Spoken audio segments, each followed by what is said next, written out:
All right, thanks, Michelle. Well, the holidays are a time for family to get together, right? Yeah, for sure. But for some, being with family could bring on stress or anxiety. And here with some ideas to keep you mentally strong and dealing with difficult family members is Marine Eric Rittmeyer. He's got a book called The Emotional Marine. It's tips about emotional intelligence and how to connect with people. Welcome in, Eric. It's good to see you. Nick, likewise. Thanks for having me, guys. Glad to be here. It's camouflage. You probably can't see it. It blends right in. You got to be careful. Right. All right, so let's begin with this here. What should we know about like emotional intelligence and are we born with emotional intelligence, or is it something that we have to try to work at? Yes, here's the cool thing about emotional intelligence, Nick. I feel like anybody can increase their levels of EQ. When we talk about IQ, it's how smart you are. Take this test, the higher you score, the smarter you are. The issue is you're born with your IQ. You can't do a whole bunch about it. Our EQ, our ability to perceive, express, and respond to emotion, to connect with others, any single living, breathing person can increase that level. And when you do, you strengthen all your relationships. Okay. Now tell us, what should you do in preparation before you visit family members for the holidays? A lot of people, that can be rough. For some families, it's no problem, but for some, it can be tense.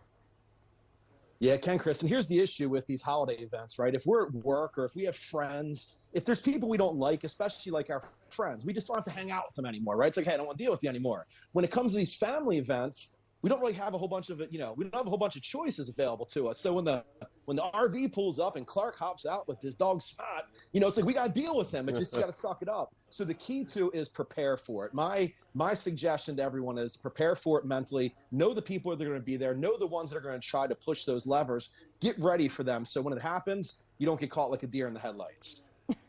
All right. Well, I think our next question had exactly to do with that, and that is if you feel like you're getting nervous around, members that, you should know who they are first off. But what in the end, what if in the end that they just pushed you too far and you lose your cool? What happens next?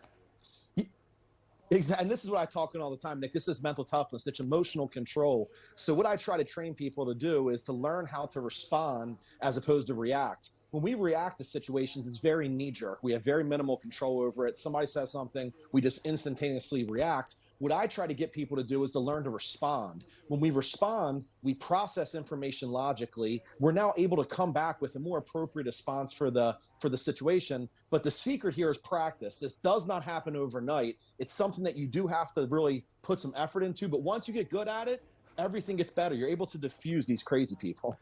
Hey, I've got one more thing here before you go here. How does a Marine transition from fighting for America to talking about mental toughness? Well, we know that you have that because you're a Marine, but emotional intelligence. How did you make the connection from your career as a Marine to where you are now as an author?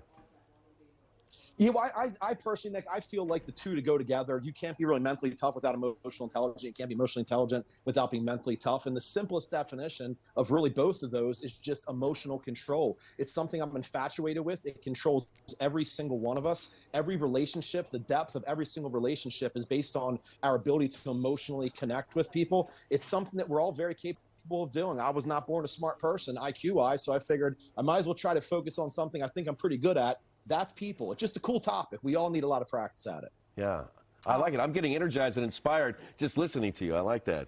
And Eric, real quick before we go, can you tell us where people can find you? Yes, Kristen, thank you. Yes, my website's mentaltoughnesspeaker.com. My book's Emotional Marine. I'm all over social media, Instagram, Facebook. Thank you. I appreciate you guys having me. Thank you so much. We're just out of time, but thank you for being here. Thanks, Eric. Appreciate you guys. Thank you. All right, coming up next, Will Smith is rising.